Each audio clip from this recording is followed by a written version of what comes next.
cold day at Southwest Rod and Custom, doing a little wet sanding. How's it going today, Mr. Hughes? It's going slow, muddy, and dirty.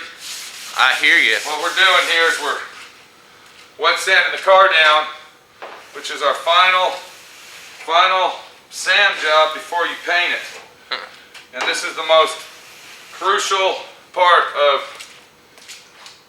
the paint job that you can do. This is more important than painting the car itself, because this is it. Once you prep it up this way, there's no more to do. Right.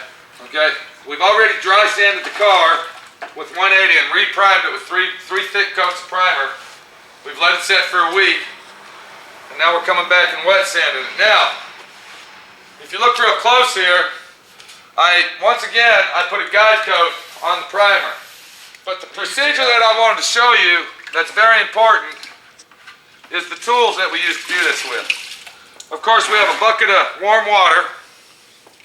If you come over here, these are the three tools you need to precisely wet sand your vehicle. You have to have a wet, dry rubber squeegee. What that's going to do, that's going to get all that water off, just like that. And it's going to show you where your imperfections are if you didn't get all your guide coat out. Right. The guide coat is there to let you know that you've sanded the car completely and if there's any highs and lows. The block that I use is a semi-hard block on one side and soft on the other side. Now, the first thing I do is I take 400 wet. And I always start on my soft side because that's the main part that I'm going to use. The hard side is for hard areas that you might have a hard time with. That's why I call it the hard side. So you take it and you fold it in three. That way you got three surfaces to work with. Cut your paper in half. And we'll go ahead and focus on this area right here. The first thing you want to do is get your sponge and your paper wet.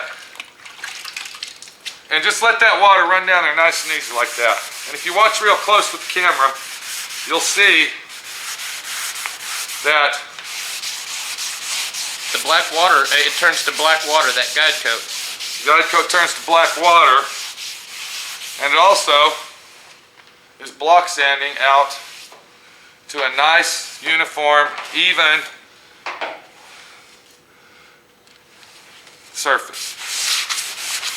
So we got to block sand every inch of this car, wet sand it. If you get some water in the car, it doesn't matter.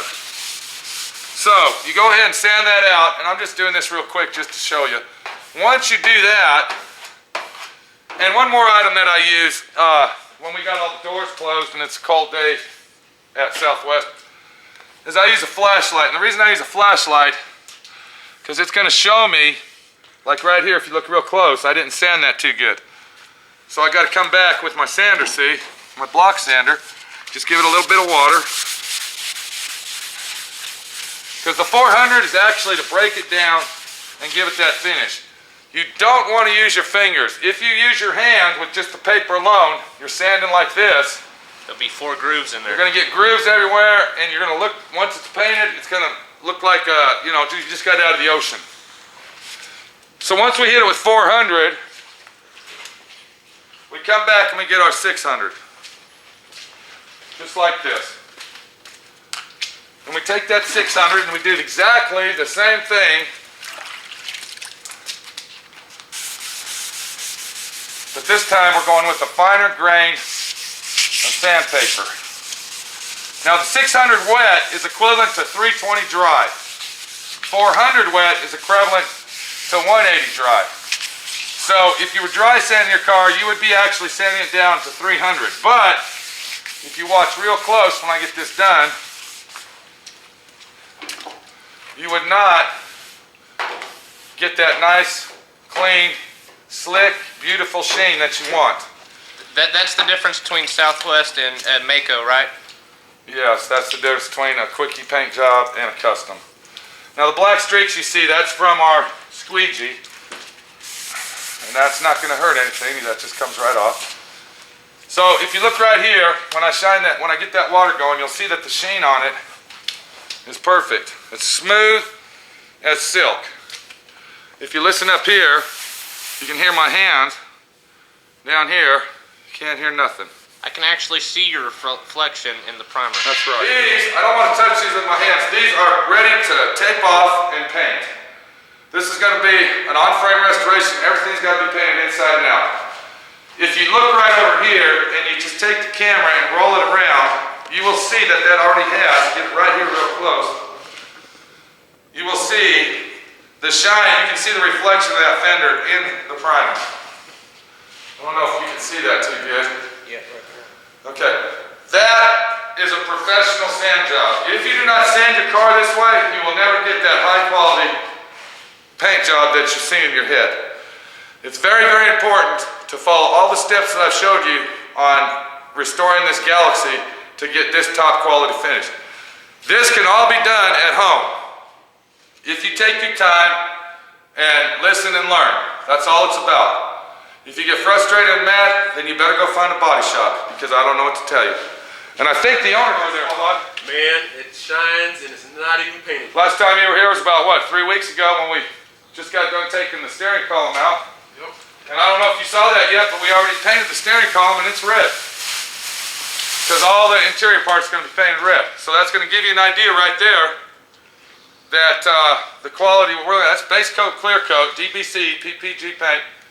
This is going to be a better than new, better than brand new factory paint job. Better than new. Better than new. So there you go, folks. Like I said, you just take your time, and we're going to come back when we get ready to paint, and we're going to see exactly what it's going to look like. Always remember, just take your time, and don't worry, everything will go smooth if you let it, okay? So, I hope you enjoy what you're watching. Come back and check us out. And we're going to have a couple more videos on this car. That's at southwestridingcustom.com or 972-420-1293.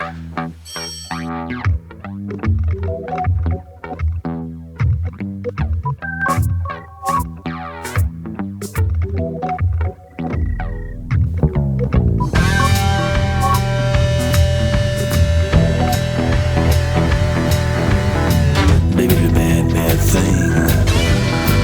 Baby, the bad, bad thing. Baby, the bad, bad thing. Baby, the bad, bad thing. You ever love someone so much you thought your little heart was gonna break in two? I didn't think so. You ever try with all your heart and soul to get your lover back to you? Go on, so. You ever pray with all your heart and soul just to watch her walk away? Maybe the bad, bad thing. Maybe the bad, bad thing.